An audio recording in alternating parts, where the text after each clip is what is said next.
Aku hanya seorang ibu. Bukan siapa-siapa. Bukan wanita hebat. Bukan pula pahlawan. Tapi saat anakku disakiti, aku berubah. Aku berdiri, melawan, dan tak akan pernah mundur. Karena cinta seorang ibu, tak pernah mengenal kata menyerah. Selamat datang di Santi Story. Channel ini menyajikan cerita yang penuh makna, haru, dan pelajaran hidup. Setiap cerita yang kami angkat berasal dari pengalaman nyata, dikemas dalam narasi yang menyentuh hati. Sebelum masuk ke ceritanya, sahabat jangan lupa absen dulu ya. Sahabat dari mana saja. Untuk kamu yang belum subscriber jangan lupa subscriber. Yang sudah subscriber semoga rezekinya mengalir. Yuk kita dengar ceritanya. Hari itu hujan deras mengguyur kota. Hawa dingin menyusup hingga ke tulang. Namun dingin cuaca tak seberapa dibanding hati Raina yang menggigil hebat di dalam mobil tua miliknya, yang diparkir di pinggir jalan depan kantor pengadilan agama. Tangannya menggenggam surat gugatan cerai yang sudah ia tanda tangani tadi pagi. Matanya sembab, namun tetap tegar. Di kursi belakang, putranya yang baru berusia 6 tahun tertidur pulas dengan pelukan boneka beruang kesayangannya. Aksa harus bahagia, bisik Raina lirih, seolah berusaha meneguhkan hatinya yang sudah remuk sejak lama. Pernikahannya dengan Ardi berlangsung selama 7 tahun. Dulu, Ardi adalah pria hangat yang rela menjemputnya di terminal tiap pulang kerja, membawakan makanan kecil kesukaannya, dan tertawa saat mereka hanya bisa makan mie instan di akhir bulan. Tapi semua itu hanya tinggal kenangan, tergerus waktu dan keserakahan. 2 tahun belakangan, rumah tangga mereka seolah menjadi panggung sandiwara. Raina masih ingat bagaimana Ardi mulai berubah, pulang larut malam, jarang mengangkat telepon, bahkan kadang berhari-hari tak menyentuh Aksa, anak yang dulu ia tunggu-tunggu kelahirannya dengan penuh haru. Awalnya Raina menyangkal. Ia pikir mungkin Ardi hanya lelah, atau sedang banyak proyek kantor. Tapi semua kecurigaannya mulai menguat ketika Ardi mulai melarangnya datang ke kantor. Padahal dulu Raina sering mengantar makan siang. Semakin aneh, Ardi juga mulai menyembunyikan ponsel, bahkan mengganti PIN ATM tanpa bicara. Suatu malam, ketika Ardi tertidur dengan ponsel masih di tangannya, Raina memberanikan diri membuka pesannya. Detak jantungnya berdentam keras. Sebuah nama tertera di layar. Della. Aku kangen kamu. Mas, jangan terlalu lama di rumah. Aku rindu pelukmu. Tubuh Raina melemas. Dunia seakan runtuh. Ia tak sanggup menangis, hanya menatap kosong dinding kamar yang selama ini menjadi saksi bisu betapa keras ia berjuang mempertahankan pernikahan yang hanya ia perjuangkan sendiri. Ardi tidak menyangkal ketika Raina menanyakan hal itu keesokan paginya. Dengan wajah datar ia hanya berkata, "Aku jatuh cinta, Rin. Aku gak bisa bohong. Aku bahagia sama Della." Tak ada penyesalan di wajahnya. Tak ada permintaan maaf. Yang ada hanya sikap dingin, seolah 7 tahun kebersamaan mereka tak ada artinya. Seolah kehadiran Aksa tak lebih dari beban yang membuatnya enggan pulang. Bagaimana dengan anak kita, Di? Suara Raina gemetar. Aksa butuh ayah. Dia masih kecil. Dia punya kamu. Dia pasti baik-baik saja. Potong Ardi tanpa rasa bersalah. Raina berdiri membeku. Matanya memandang laki-laki yang dulu ia cintai sepenuh hati, dan kini berdiri seperti orang asing yang tak ia kenali. Rasanya seperti mati pelan-pelan, tapi ia tahu, saat itu juga ia harus memilih. Bertahan demi status istri yang kosong makna, atau pergi dan menyelamatkan diri, dan anaknya, dari neraka yang bernama pengkhianatan. Beberapa minggu kemudian, gugatan cerai ia layangkan. Bukan tanpa pertimbangan. Ia berkonsultasi dengan ustaz, psikolog, hingga pengacara pro bono yang dikenalkan oleh rekan kerja. Semua keputusan ia ambil dengan kepala dingin meski hatinya terbakar. Raina tak ingin Aksa tumbuh menyaksikan ibunya menangis tiap malam.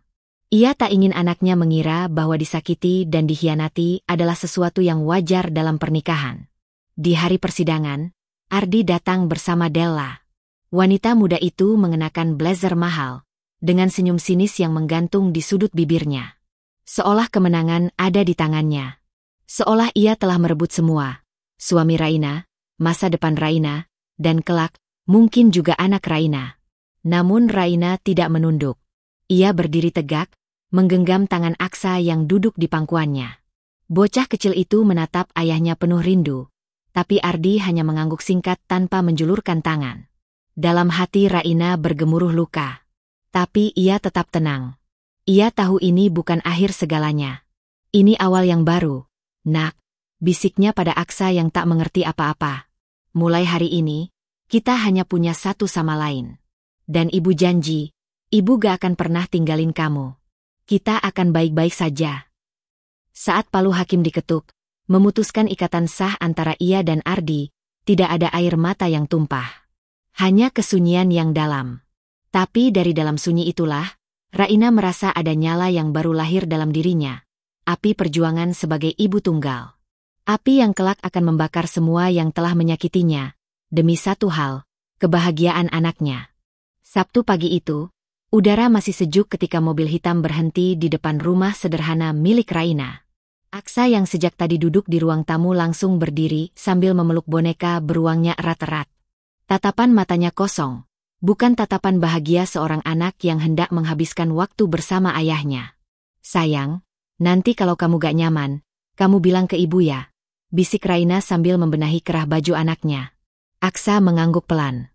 Tidak ada senyum. Tidak ada kegembiraan seperti dulu saat pertama kali dia tahu dia akan menginap di rumah ayahnya. Yang ada hanya wajah murung dan ketakutan yang sulit dijelaskan oleh anak seusianya. Pintu mobil terbuka. Ardi keluar dengan kacamata hitam dan senyum tipis yang dipaksakan. Dari dalam mobil, keluar sosok wanita dengan dandanan elegan dan aroma parfum mahal yang menyengat. Della, ibu, aku boleh gak tinggal aja sama ibu, bisik Aksa pelan. Raina menahan napas. Hatinya seketika mencelos, tapi ia tahu, menolak sekarang hanya akan membuat Ardi mencerca dan menuduhnya membatasi hak kunjungnya. Maka Raina jongkok, memeluk Aksa erat-erat dan berbisik di telinganya. Ibu tunggu kamu pulang, nak, 3 hari aja. Kamu kuat, ya. Kalau ada apa-apa, telepon ibu. Dengan langkah berat, Aksa berjalan menuju mobil. Ia duduk di kursi belakang tanpa suara. Della menoleh sekilas ke arah Raina, lalu melengos sambil memainkan ponselnya.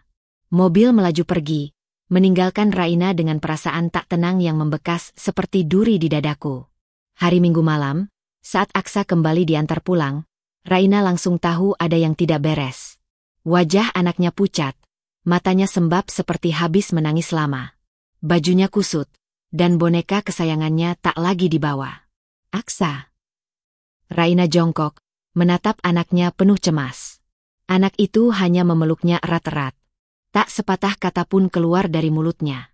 Ketika Raina menoleh ke arah Ardi yang masih di dalam mobil, pria itu hanya melambaikan tangan lalu melaju pergi tanpa peduli. Malam itu, Raina memeluk Aksa lebih erat dari biasanya. Anak itu ketakutan setiap kali lampu dimatikan.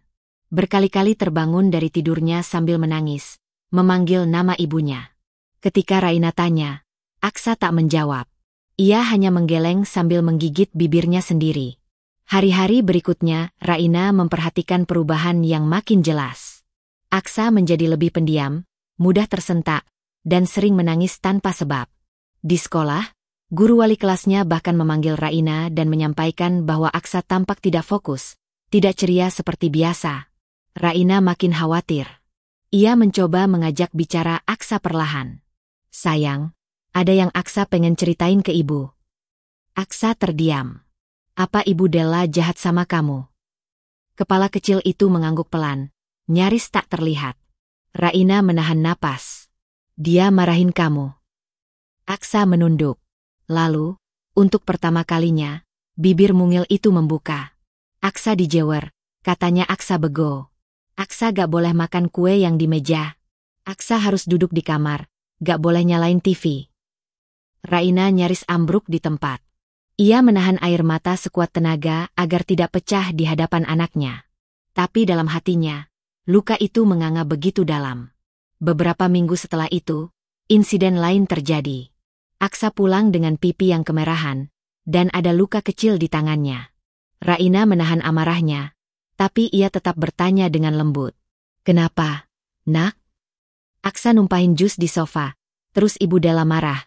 Dia dorong Aksa. Suara anak itu nyaris tak terdengar. Mata kecilnya berkaca-kaca, seolah takut dihukum lagi hanya karena bicara. Malam itu, Raina duduk di kamarnya, menatap layar ponselnya. Ia membuka percakapannya terakhir dengan Ardi, mengetik kalimat panjang berisi kemarahan dan protes, lalu menghapusnya. Berkali-kali. Dia tahu, Ardi tak akan peduli.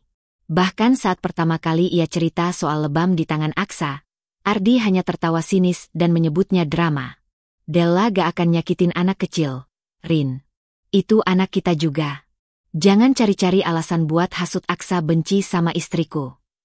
Dan Raina tahu, pertahanannya takkan datang dari mantan suami yang sudah memilih berpaling dari tanggung jawabnya sebagai ayah. Tapi satu hal pasti, ia takkan tinggal diam lebih lama. Perlahan, ia mulai menyusun kekuatan. Ia tahu, jika dibiarkan lebih lama, anaknya bisa rusak, jiwa dan raganya. Dan sebagai ibu, ia bersumpah pada dirinya sendiri, ia akan melindungi anaknya, apapun harganya. Hari itu, awan menggantung kelabu sejak pagi. Raina baru saja selesai mencuci piring ketika suara bel rumah berbunyi. Hatinya langsung berdebar tak karuan. Ini adalah hari ketiga Aksa menginap di rumah ayahnya. Waktu yang terasa seperti 3 tahun bagi seorang ibu yang dihantui kekhawatiran setiap menitnya.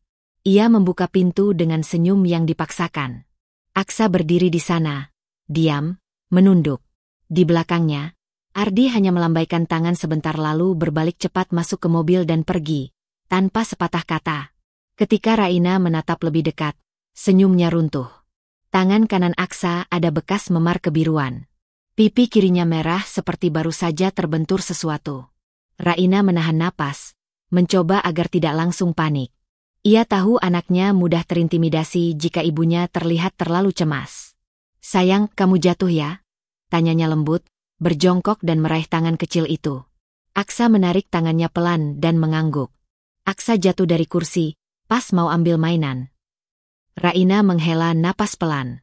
Cerita itu terlalu cepat, terlalu rapi. Mata Aksa bahkan tak berani menatapnya. Ia tahu, anaknya berbohong. "Ibu ambilin teh hangat." "Ya," ucap Raina, mencoba tetap tenang. Di dapur, tangan Raina gemetar saat menuangkan air panas. Dadanya sesak. Selama ini ia berusaha bersabar, berlapang dada. Tapi melihat bekas luka di tubuh anaknya membuat emosinya nyaris tak terkendali. Ia kembali ke ruang tengah dan mendapati Aksa duduk memeluk lutut, menatap kosong ke lantai. Raina duduk di sampingnya, meletakkan teh di meja, lalu memeluk Aksa dari samping. "Kamu tahu, ibu gak akan marah apapun yang Aksa ceritain ke ibu, kan?" Anak itu diam. Kalau Aksa benar jatuh, ibu percaya. Tapi kalau ternyata Aksa lagi berusaha lindungi seseorang, ibu juga ngerti. Tapi ingat, nak, ibu gak bisa lindungi kamu kalau kamu sembunyi. Aksa mulai menggigit bibir bawahnya. Tubuh kecilnya bergetar halus. Lalu, satu tetes air mata jatuh ke lututnya. Raina memeluk lebih erat. "Ibu," tadi Aksa numpahin air ke karpet. "Ibu." Della marah, dia tampar Aksa. Terus, Aksa ditarik ke kamar. "Gak boleh makan siang." Kata-kata itu keluar dalam isak tertahan. Suara bocah 6 tahun yang tak tahu mengapa dirinya dihukum hanya karena kesalahan kecil yang seharusnya dimaklumi. Raina membeku. Seluruh tubuhnya seperti dililit bara. Ia menahan dirinya agar tak langsung menelepon Ardi dan berteriak di telepon. Tapi ia tahu, itu hanya akan berakhir dengan dirinya dianggap lebay, berlebihan, atau disebut cari perhatian. Karena itulah, kali ini Raina memilih jalan yang lebih dalam. Ia mulai menyusun bukti. Namun malam itu, Raina membiarkan anaknya tidur dalam pelukannya. Ia tak ingin melepaskannya. Beberapa kali Aksa terbangun dengan nafas tersengal, seperti sedang dikejar dalam mimpi buruk. "Ibu jangan tinggalin Aksa, ya," bisiknya sambil menarik tangan ibunya. "Enggak, nak. Ibu di sini. Ibu janji. Ibu gak akan pernah pergi." Esoknya, Raina membawa Aksa ke klinik kecil langganannya, meminta surat keterangan medis tentang luka lebam yang tampak. Dokter sempat heran dan bertanya, tapi Raina hanya menjawab singkat bahwa ia sedang mengurus masalah keluarga dan perlu dokumentasi resmi. Setelah itu, Ia mulai menyimpan semua bukti kecil. Foto memar, rekaman suara Aksa yang bercerita, bahkan catatan harian kecil yang ia tulis setiap kali Aksa pulang dalam keadaan berbeda. Raina tahu, ini belum waktunya bertindak besar. Tapi saatnya akan datang. Dan saat itu tiba, ia tidak akan datang hanya dengan amarah. Ia akan datang dengan kebenaran yang telanjang, yang tak bisa dipungkiri siapapun. Namun di balik semua itu, satu hal terus mengoyak hatinya. Bagaimana bisa seorang ayah, Ardi, pria yang dulu menangis saat Aksa lahir, kini begitu dingin, begitu acuh, bahkan tidak bisa membaca luka di wajah anaknya sendiri? Pertanyaan itu belum terjawab. Tapi Raina bersumpah, selama nafasnya masih ada, tidak akan ada satupun tangan yang menyakiti anaknya tanpa balasan. Langit sore itu mendung. Angin bertiup pelan, membawa debu dan aroma tanah yang basah. Raina berdiri di halaman rumah kecilnya, tangan menggenggam ponsel yang sejak tadi ia pandangi tanpa henti. Ia sudah mencoba menghubungi Ardi beberapa kali, namun panggilannya hanya dijawab dengan nada sibuk. Pesannya centang dua, tapi tak dibaca. Padahal ia hanya ingin bicara. Sekali saja, sebagai orang tua dari anak yang sama-sama mereka lahirkan ke dunia. Bukan sebagai mantan istri. Bukan sebagai wanita yang pernah ia tinggalkan. Tapi sebagai ibu dari Aksa, anak yang kini sedang dihantui trauma setiap kali kembali dari rumah ayahnya. Setelah menunggu sepanjang hari, akhirnya ponselnya berdering. Nama, Ardi, muncul di layar. Dengan cepat Raina menerima panggilan itu. Halo, ucapnya dengan suara pelan, mencoba menahan gejolak dalam dada. Kenapa sih, Rin? Sibuk tahu gak? Aku lagi ada tamu penting. Suara Ardi terdengar tergesa dan dingin. Raina menarik napas panjang. Aku cuma mau bicara soal Aksa. Dia pulang dengan lebam. Tangannya biru, pipinya merah. Aku gak peduli siapa yang nyakitin dia. Tapi kita harus bicarakan ini. Di. Anak kita gak baik-baik saja. Lebam? Ya ampun. Rin, jangan lebay. Namanya anak kecil. Jatuh itu biasa. Jawab Ardi enteng. Bukan cuma sekali. Ini udah beberapa kali. Dan sekarang dia mengaku, dia dipukul Della karena numpahin air. Kamu pikir itu wajar? Suara Raina mulai meninggi, tapi tetap berusaha mengontrol diri. Suara di ujung telepon diam sejenak. Lalu Ardi tertawa kecil. Kamu yang suruh dia bohong ya? Biar bisa jelekin Della di mataku. Raina terdiam. Bukan karena tak bisa menjawab, tapi karena terkejut betapa rendahnya Ardi menilainya. Kamu pikir aku tega ajari anak kita untuk berbohong hanya demi menjatuhkan istri barumu? Suaranya bergetar. Kamu dari dulu gak pernah suka sama Della. Aku tahu kamu masih dendam sama dia. Jangan tarik-tarik Aksa ke urusan kalian berdua. Ini bukan soal aku dan Della. Ini soal Aksa. Dia anak kita. Di. Kamu bahkan gak lihat matanya waktu dia cerita. Dia ketakutan. Dia minta jangan dikirim lagi ke rumahmu. Karena kamu ngasih racun ke otaknya. Kamu yang buat dia takut. Della itu gak seperti yang kamu pikir. Dia perhatian. Dia sayang sama Aksa. Tapi ya, anak kita juga kadang nakal. Rin, kamu terlalu manjain dia. Kalimat itu menghantam dada Raina seperti palu godam. Nakal? Ulangnya pelan, nyaris berbisik. Kamu bilang anak kita nakal, karena dia numpain air dan ditampar. Ardi tidak menjawab. Suara di seberang terdengar makin jengkel. Aku gak punya waktu buat drama kamu. Denger ya, jangan ganggu rumah tangga aku lagi. Kalau kamu masih terus ganggu, aku bisa minta pembatasan hak asuh. Sambungan terputus. Hening. Ponsel di tangan Raina nyaris terjatuh. Ia berdiri membatu, seolah kehilangan semua tenaga. Dunia di sekelilingnya tampak berputar.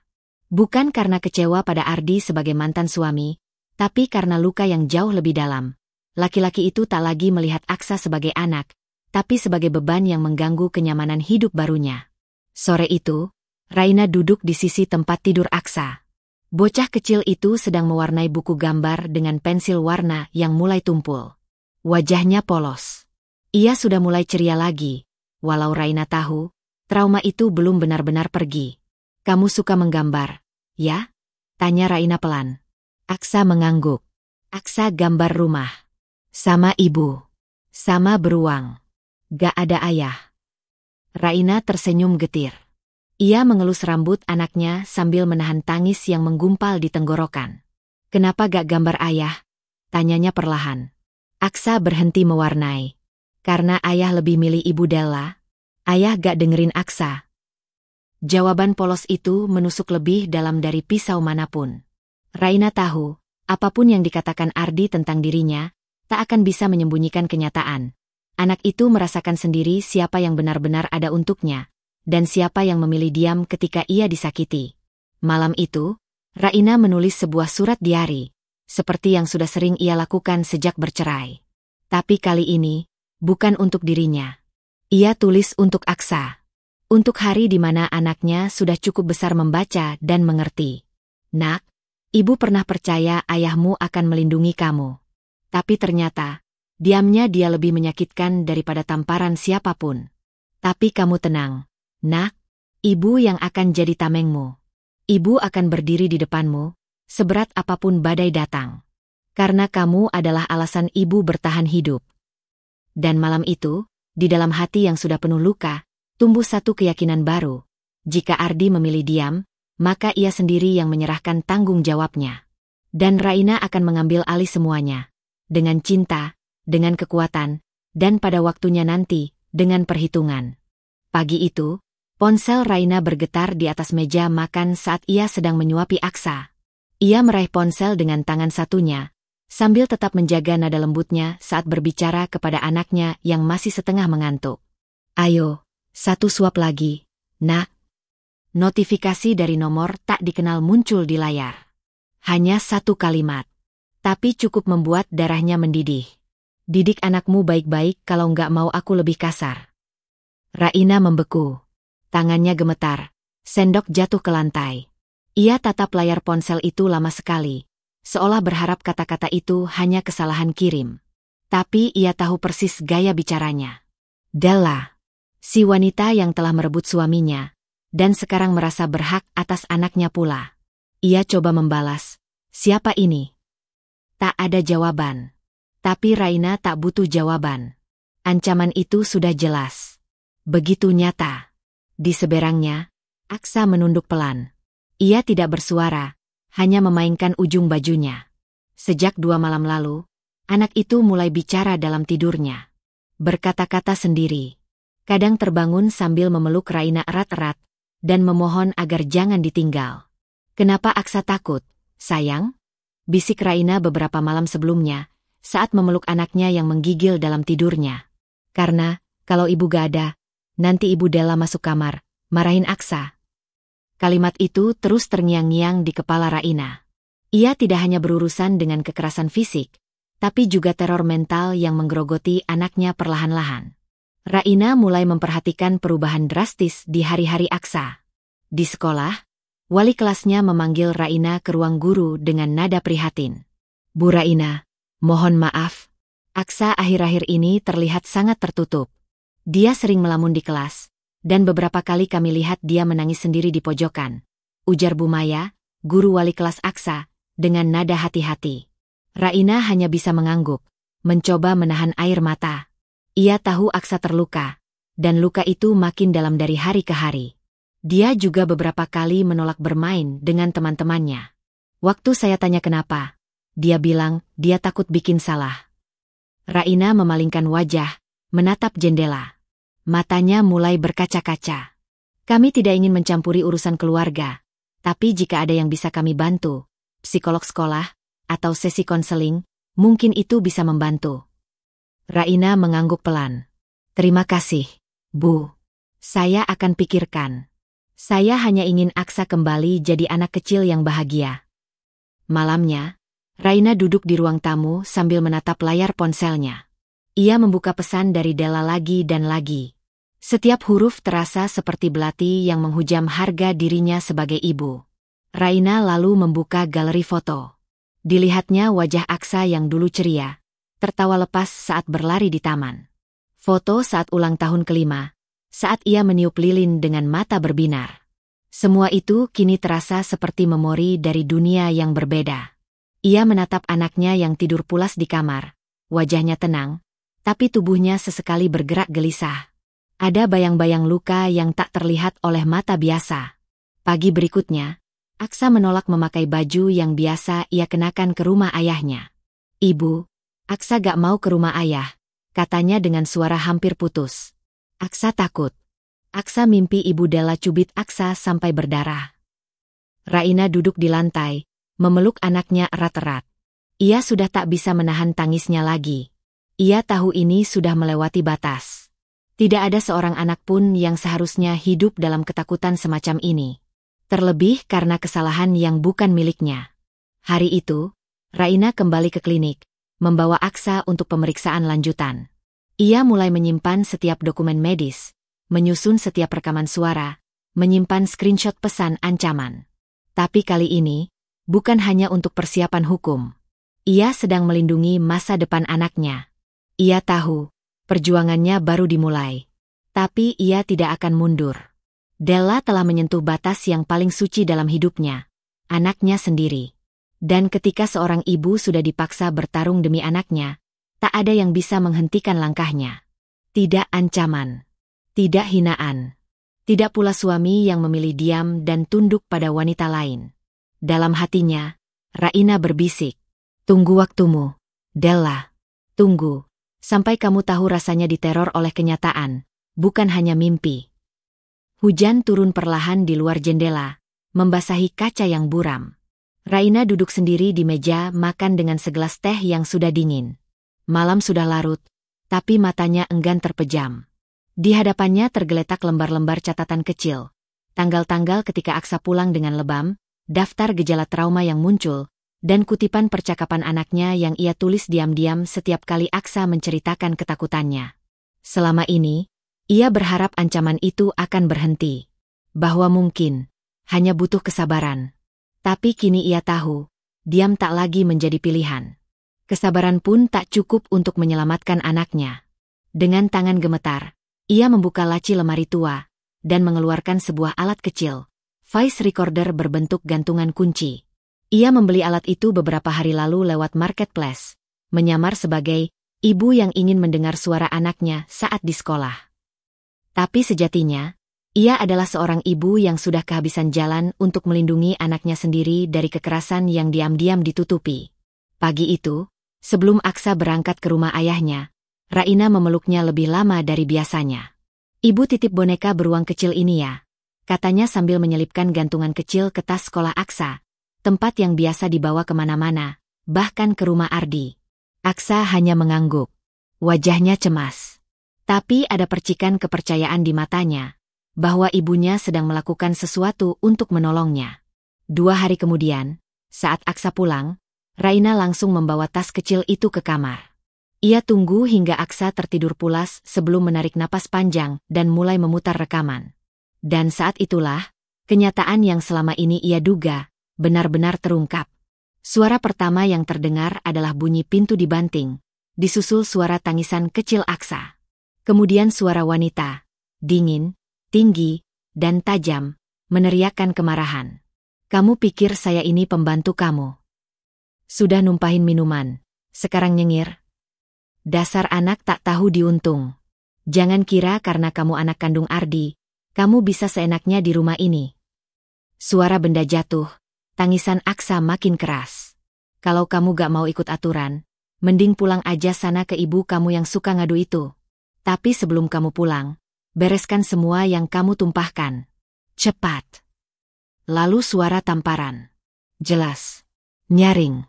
Disusul jeritan kecil yang membuat tubuh Raina bergetar hebat.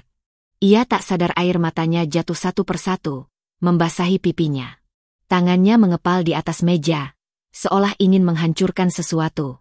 Tapi yang paling hancur saat itu adalah batinnya sendiri.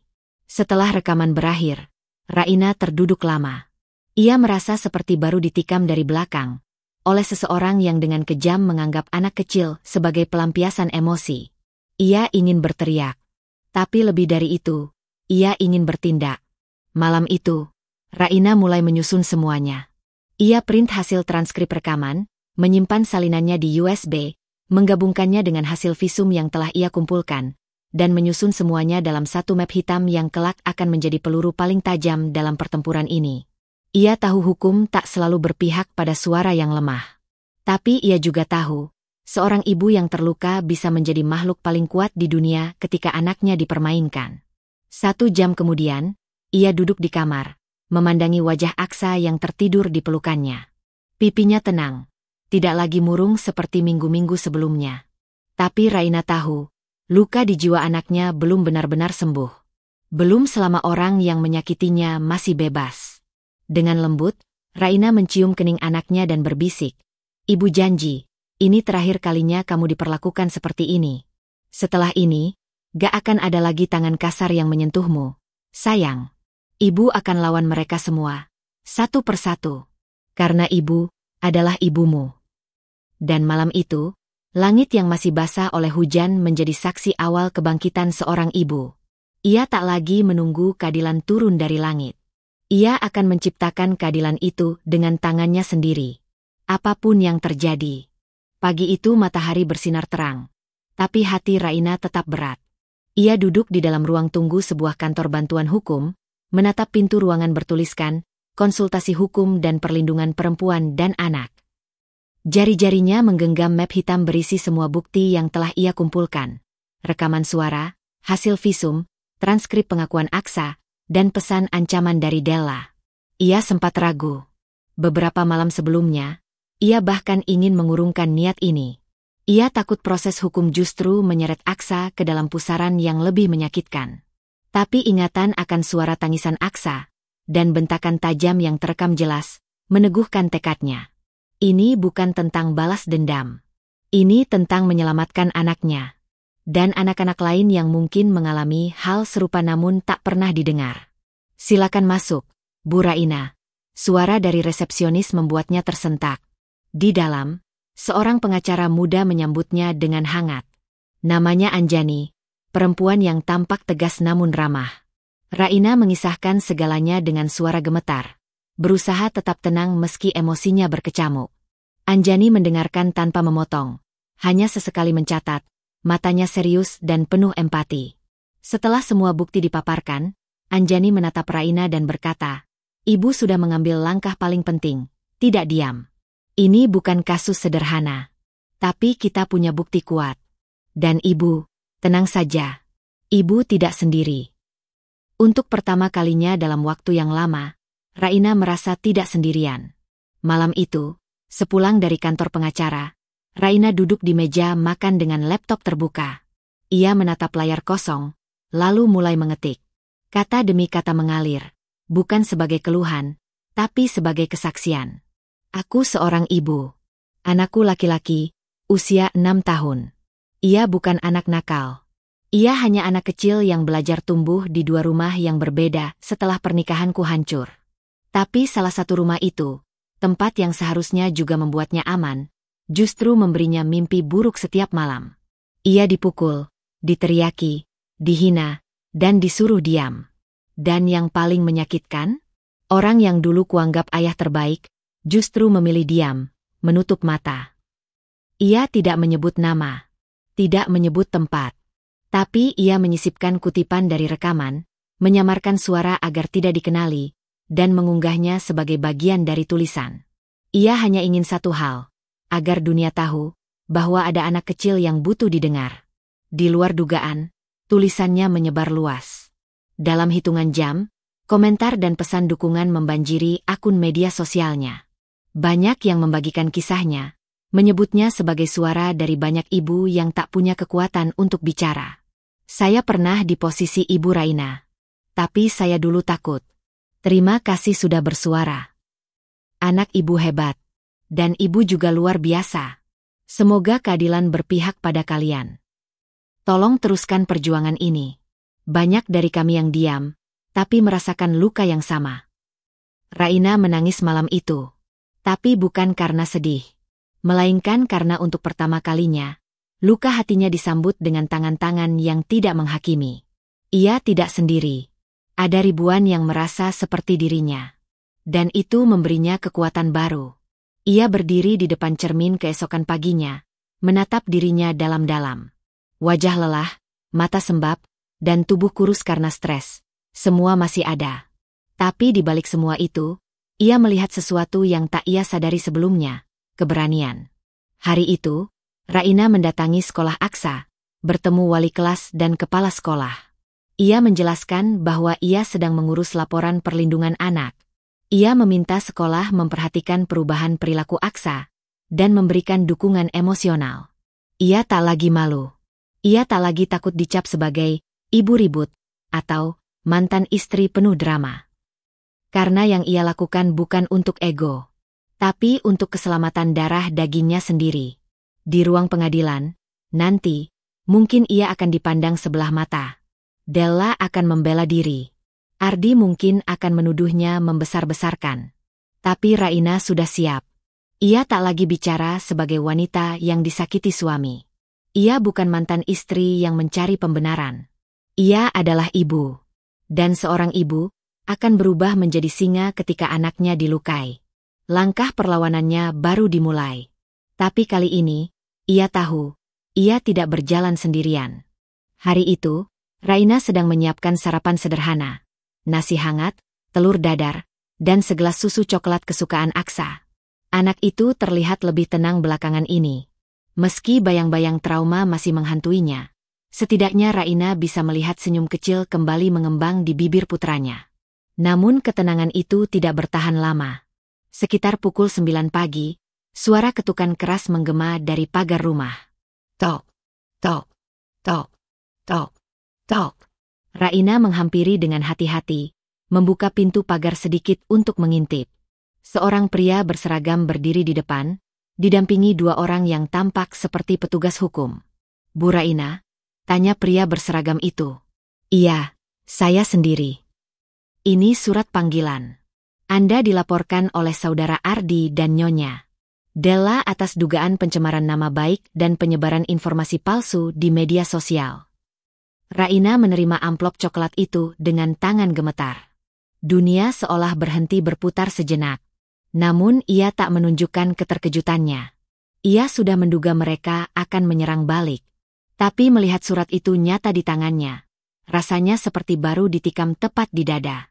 Setelah petugas pergi, Raina duduk di ruang tamu dengan mata kosong menatap surat panggilan. Ia menarik napas panjang, mengingatkan dirinya sendiri bahwa ia sudah mempersiapkan segalanya. Ia tak melanggar hukum. Ia tak menyebut nama. Ia hanya bercerita tentang luka anaknya. Tapi bagi orang-orang seperti Ardi dan Della, kebenaran adalah ancaman.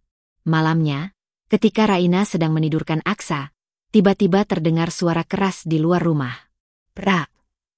Kaca jendela ruang depan pecah berhamburan. Suara batu menghantam lantai terdengar keras. Disusul teriakan tak jelas dari luar. Raina melonjak bangun dan langsung memeluk Aksa erat-erat.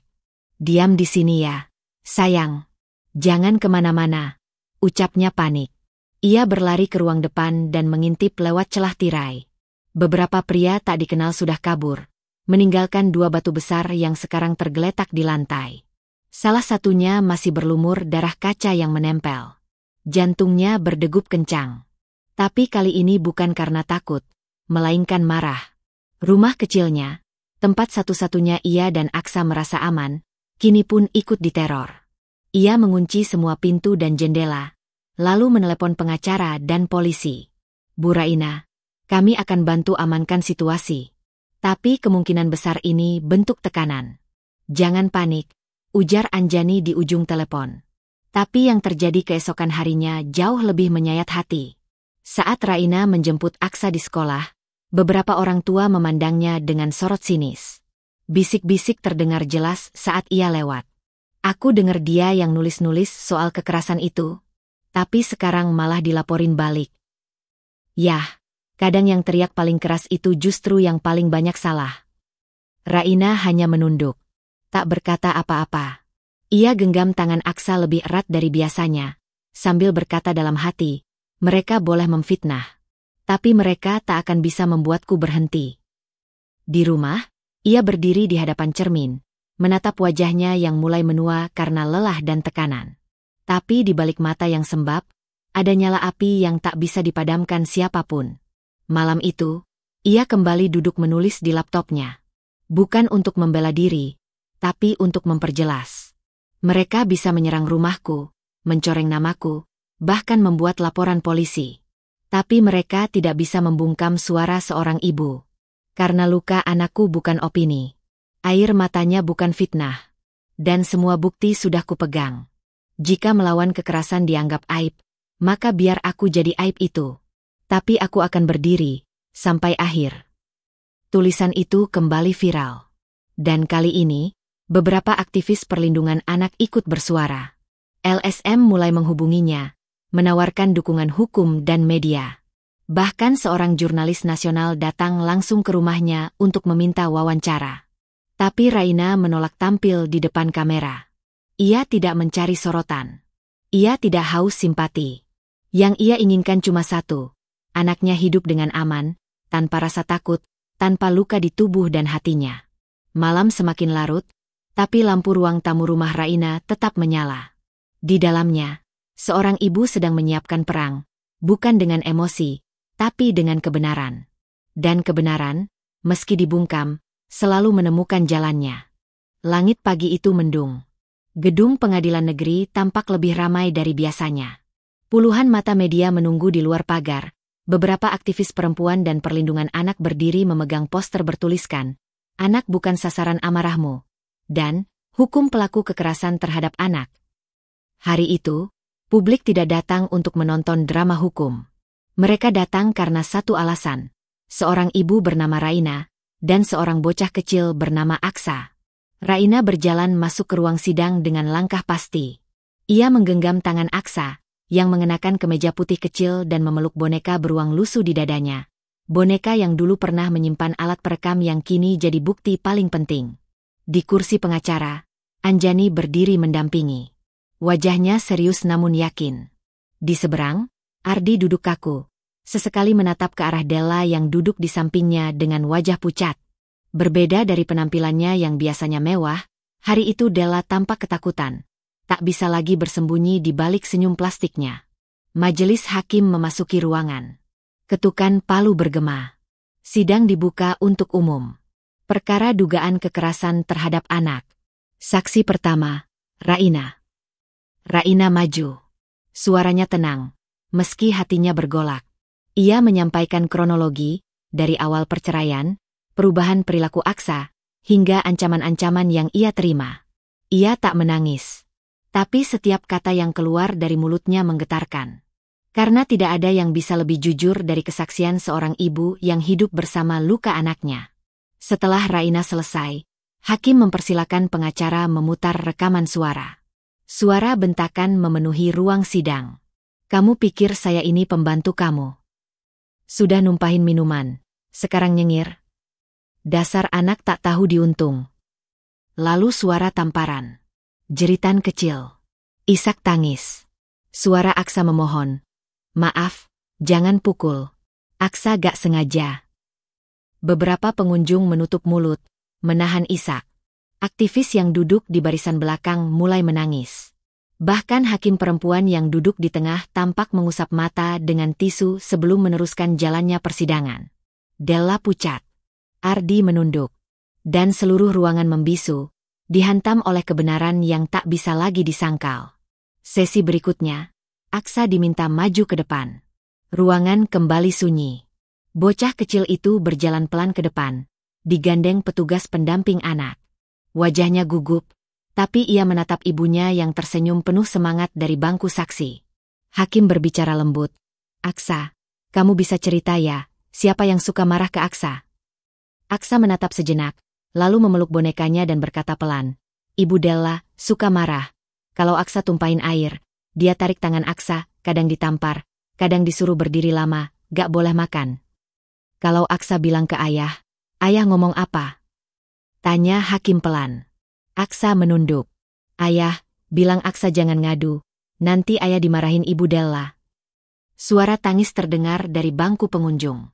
Dan bahkan jurnalis yang biasanya dingin, menurunkan kameranya dan menyeka air mata. Saksi-saksi lainnya dipanggil. Guru wali kelas Aksa, dokter dari klinik tempat Raina membawa Aksa, dan 2 aktivis dari LSM Perlindungan Anak.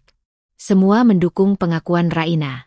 Semua menyebut tanda-tanda trauma pada Aksa. Sementara di sisi lain, Della hanya bisa duduk diam. Pengacaranya mulai kehilangan arah.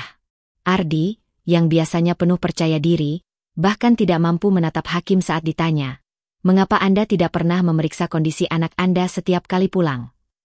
Hari itu, Raina tidak merasa menang. Tapi ia tahu, kebenaran telah bicara. Tidak lewat teriakan. Bukan lewat kemarahan.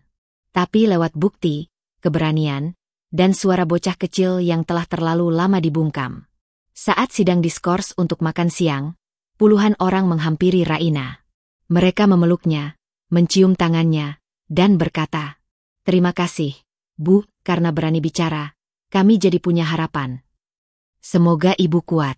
Banyak dari kami diam, tapi kami ada di belakang Ibu." Aksa anak hebat. Dia kecil, tapi sudah berani bicara tentang hal besar. Dan di tengah kerumunan itu, Raina tersenyum untuk pertama kalinya setelah sekian lama.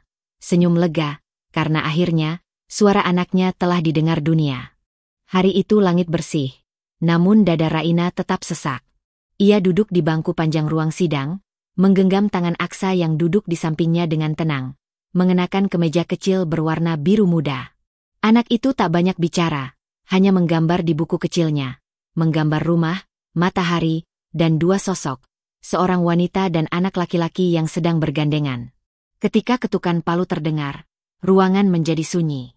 Hakim memulai pembacaan putusan dengan suara tenang tapi tegas. Setelah mempertimbangkan semua bukti, rekaman suara, hasil visum, keterangan saksi, dan pengakuan korban, pengadilan memutuskan memberikan hak asuh penuh atas anak, Aksa, kepada ibunya, Raina. Raina menahan napas. Tubuhnya membeku. Tapi saat suara palu kembali terdengar dan hakim melanjutkan. Terdakwa Della terbukti secara sah dan meyakinkan melakukan kekerasan terhadap anak di bawah umur, dan dengan ini dijatuhi hukuman pidana penjara selama 4 tahun. Saat itulah air mata Raina pecah. Ia menunduk, menutupi wajahnya dengan telapak tangan, tubuhnya bergetar hebat. Anjani yang duduk di sebelahnya langsung memeluknya erat. Aksa menatap ibunya bingung, lalu ikut memeluk dari sisi lain. Tangis itu bukan sekadar lega. Itu adalah jeritan batin yang selama ini tertahan. Jeritan luka, takut, hina, dan amarah yang akhirnya dibayar oleh kebenaran yang nyata. 4 tahun penjara mungkin tak setimpal dengan semua luka Aksa, tapi itu cukup untuk menjadi peringatan. Tidak ada seorang pun yang berhak menyakiti anak dan lolos begitu saja. Della menunduk di kursi pesakitan. Riasannya luntur, rambutnya acak-acakan. Tak ada lagi topeng senyum angkuh seperti dulu. Di luar pengadilan, media sudah menunggu. Foto-fotonya tersebar cepat. Ibu tiri kejam dijatuhi vonis 4 tahun penjara. Netizen tak henti menghujatnya. Video rekaman suara yang sempat beredar saat sidang bahkan kini menjadi simbol kekerasan domestik yang selama ini disembunyikan di balik tembok rumah tangga. Dan Ardi, yang selama ini duduk diam, tak pernah menyentuh mikrofon di pengadilan, tak pernah membela atau menyangkal, hari itu pun menjadi bulan-bulanan publik. Ayah macam apa yang diam melihat anaknya disiksa? Diamnya lebih kejam dari pelaku. Gelar ayah kandung, tapi batinnya lebih buruk dari orang asing. Ardi keluar dari ruang sidang dengan wajah menunduk, diiringi tatapan sinis orang-orang yang dulu mengenalnya sebagai pria sukses, berpendidikan, berkedudukan. Hari ini semua itu tak ada artinya. Harga dirinya terkikis oleh pilihan terburuk, membiarkan. Di rumah, sore itu Raina duduk di beranda sambil menyisir rambut Aksa. Angin sore berhembus lembut. Tak ada lagi rasa khawatir. Tak ada lagi rasa dikejar waktu untuk menjemput anak dari rumah penuh luka. "Ibu, besok kita jalan-jalan, ya?" tanya Aksa pelan. "Mau kemana?" Raina tersenyum. "Aksa mau ke taman. Mau main ayunan." "Tapi, Ibu duduk aja ya, liatin Aksa main." "Kenapa?" tanya Raina sambil mencubit manja pipinya. "Soalnya sekarang Aksa berani lagi, karena Ibu sudah bikin Aksa gak takut lagi."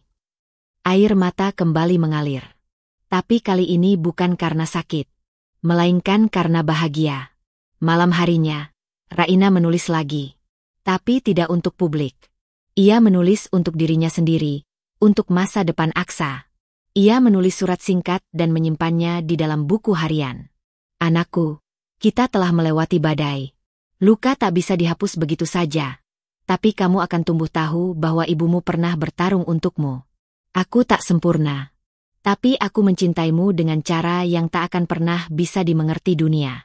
Dan selama aku hidup, tak akan kubiarkan siapapun menyakitimu lagi. Raina menutup buku itu, menatap langit dari balik jendela, dan dalam hati berkata, hari ini, aku bukan lagi korban. Aku bukan lagi wanita yang ditinggal, dihina, atau diremehkan. Hari ini, aku adalah ibu. Dan gelar itu, akan aku bawa sampai akhir hayatku dengan penuh kehormatan. Pagi itu, aroma wangi kayu manis dan lavender mengisi ruangan kecil bercat putih lembut di sebuah ruko sederhana di pinggiran kota. Di dinding tergantung lukisan anak-anak dengan tulisan tangan kecil bertuliskan, pelukan ibu adalah obat terbaik. Itulah tempat baru Raina, ruang terapi kecil yang ia beri nama, Pelita Hati, tempat ia membuka layanan konseling dan pendampingan untuk ibu-ibu tunggal dan anak-anak korban kekerasan domestik. Bukan bisnis besar. Bukan pusat rehabilitasi megah. Tapi cukup untuk menjadi tempat aman bagi mereka yang selama ini tak tahu harus mengadu kemana. Ia membangun tempat ini perlahan, dari sisa tabungan dan bantuan sahabat yang ia kenal saat menjalani proses hukum. Beberapa relawan dari komunitas ikut mendukung, dan bahkan seorang psikolog anak bersedia membantu secara sukarela. Hari pertama pembukaan, seorang ibu datang membawa anak perempuan kecil. Wajah ibu itu pucat dan gugup, sementara anaknya hanya diam memeluk boneka kecil. Raina menyambut mereka dengan senyum tulus, menyuguhkan teh hangat, dan mengajak mereka duduk di kursi empuk yang menghadap jendela taman kecil di belakang. Ibu bisa cerita kapanpun siap, ucap Raina lembut. Dan ketika si ibu mulai menangis perlahan, Raina hanya memegang tangannya. Ia tahu persis rasa itu. Rasa ketakutan, kehancuran, dan ketidakpastian. Tapi hari itu, ia bukan lagi orang yang hancur. Ia telah bangkit. Kini, ia adalah tangan yang akan menuntun ibu itu berdiri kembali. Seperti dulu ia menuntun dirinya sendiri. Aksa pun tumbuh jauh lebih ceria. Ia kini duduk di bangku kelas 2 SD. Pagi-pagi, ia bangun sendiri, memilih baju, dan bahkan menyiapkan bekal roti keju untuk dirinya dan ibunya. Ibu, jangan lupa bawa bekal, ya.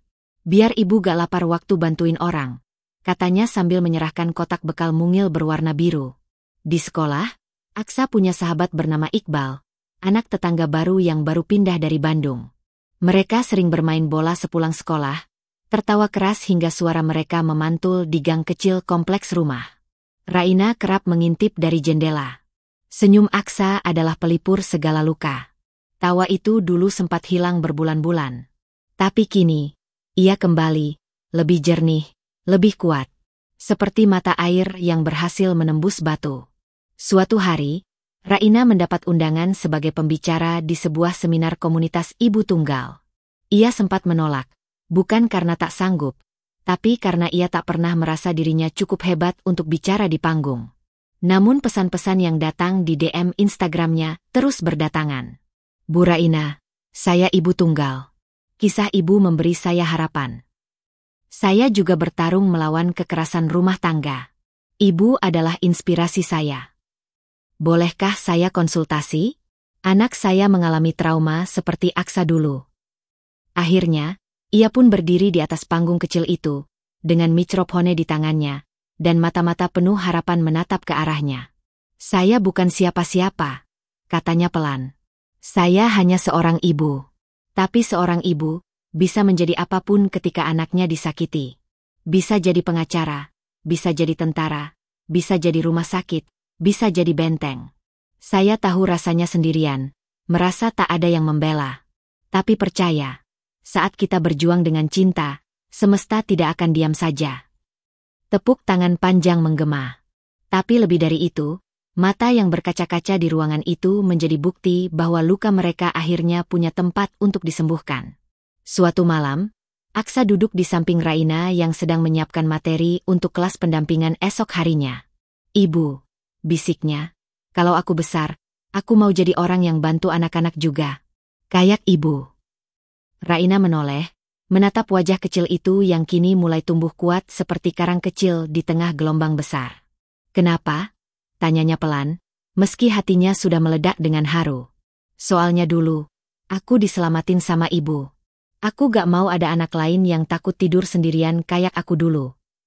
Raina tak bisa menahan air matanya. Ia peluk Aksa erat-erat malam itu, dengan hati yang utuh untuk pertama kalinya.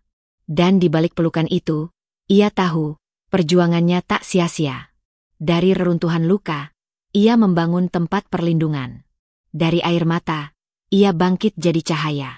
Dan dari seorang anak yang pernah dipukul dan ditakut-takuti, tumbuh calon manusia kuat, yang suatu hari akan menyelamatkan banyak anak lain. Raina telah berubah. Bukan karena ingin diakui, tapi karena ia tahu, jika seorang ibu pernah melawan gelap sendirian, maka saat ia menemukan terang, ia akan menjadi lentera bagi siapapun yang masih tertatih di dalam gelap yang sama.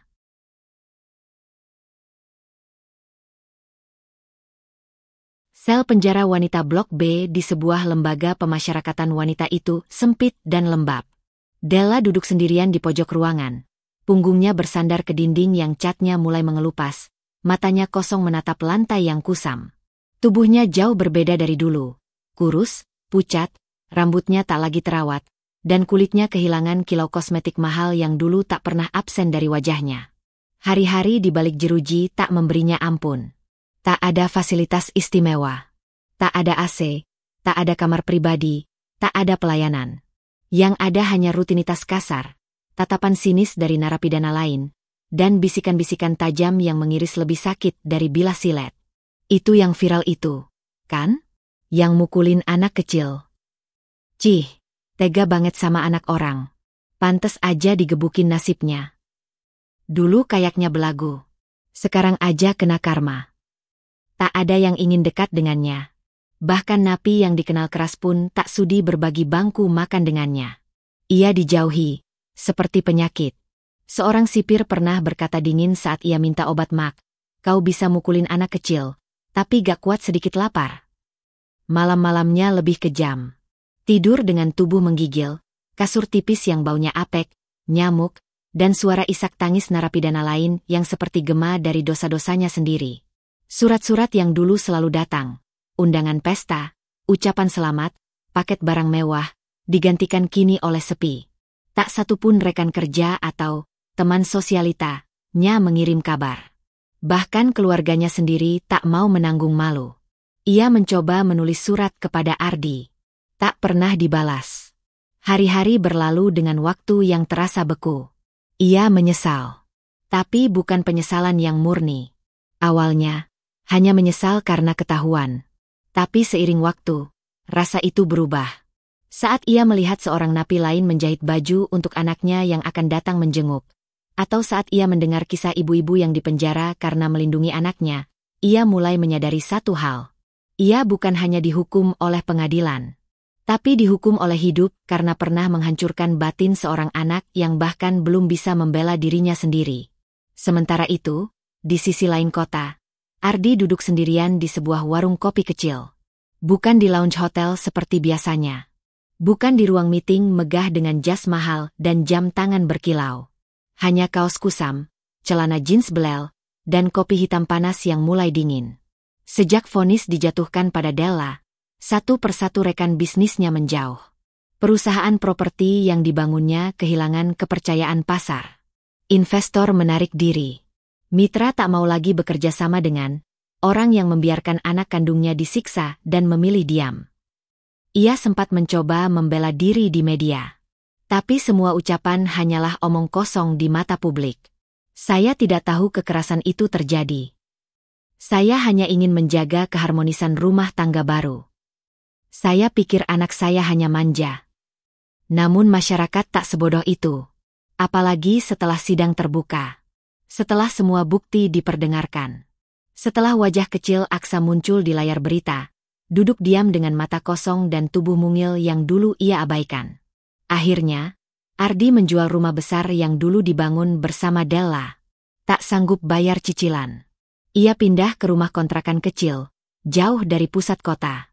Beberapa mantan karyawan membocorkan kabar bahwa kini Ardi bekerja freelance sebagai konsultan proyek kecil-kecilan. Tak lagi punya kantor. Tak ada yang menyapa saat ia datang ke seminar. Namanya menjadi bisikan aib yang tak disambut. Dan setiap malam, saat ia sendirian di dalam rumah sempit itu, suara yang terus mengganggunya bukanlah suara pengacara atau wartawan. Tapi suara Aksa, anaknya sendiri, yang dulu berkata pelan sambil menangis.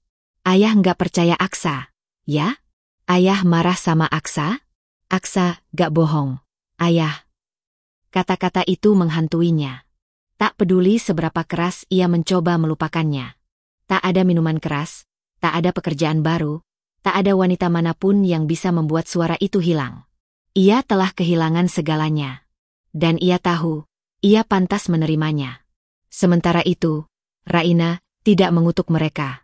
Tidak mengejar mereka. Tidak membalas. Ia hanya hidup. Membangun. Menyembuhkan. Dan disitulah letak pembalasan paling tajam. Saat seseorang yang kau injak justru bangkit tanpa menginjak balik. Saat mereka yang meremehkanmu hidup dalam kehancuran mereka sendiri. Sementara kau tumbuh lebih tinggi dari luka yang mereka tinggalkan. Tanpa harus menodai tangan sendiri, semesta telah menulis akhir yang adil. Karena kadang, balasan terbaik bukan teriakan, bukan pembalasan fisik, tapi diam yang kuat, dan hidup yang terus melesat. Langit sore memerah indah, memantulkan warna jingga ke permukaan danau buatan di tengah taman kota. Daun-daun berguguran perlahan, tertiup angin lembut. Di salah satu bangku taman yang menghadap ke arah matahari tenggelam, Raina duduk tenang, mengenakan kerudung warna pastel dan sweater abu-abu. Di sebelahnya, Aksa, kini sudah berusia 8 tahun, menyandarkan kepala kecilnya ke bahu ibunya. Mereka diam. Tak saling bicara. Tapi keheningan itu hangat, seperti pelukan. Sudah hampir 2 tahun sejak hari terakhir mereka melangkah keluar dari gedung pengadilan. Hidup memang tak langsung sempurna. Masih banyak malam penuh air mata. Masih ada trauma yang sesekali menyelinap ke balik mimpi Aksa. Tapi hari-hari mereka tak lagi dipenuhi rasa takut. Tidak ada lagi ancaman. Tidak ada lagi suara bentakan yang membuat Aksa terkencing di celana. Tidak ada lagi jendela pecah. Tidak ada lagi luka lebam yang harus ditutup make-up tipis oleh Raina karena malu dilihat tetangga. Yang tersisa kini, hanya ketenangan. Dan cinta yang lebih kokoh dari apapun. Ibu, kata Aksa tiba-tiba. Raina menoleh, membelai rambut anak itu pelan. Aku bahagia sekarang. Mata Raina memanas. Bukan karena kalimat itu berlebihan. Tapi karena ia tahu persis betapa keras perjuangan untuk sampai ke titik itu. Ia menarik napas panjang, mencoba menyembunyikan isak kecil yang menyelinap ke tenggorokan. Apa kamu yakin? Tanyanya pelan. Aksa mengangguk mantap. Iya. Karena ibu selalu lindungi aku. Ibu gak pernah ninggalin aku. Ibu selalu ada. Anak itu lalu memeluk ibunya erat, seperti sedang memeluk dunia. Raina membalas pelukan itu, erat sekali, menenggelamkan wajahnya ke rambut Aksa dan menciuminya berkali-kali. Hatinya penuh. Tangisnya pecah perlahan. Tapi kali ini bukan dari luka, melainkan dari rasa syukur yang begitu dalam. Ia menatap ke depan, ke arah matahari yang mulai tenggelam.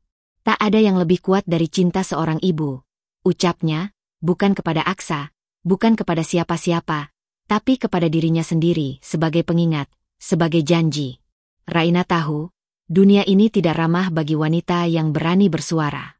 Ia tahu sistem hukum bisa lambat, masyarakat bisa kejam, dan luka anak bisa lebih dalam dari apapun.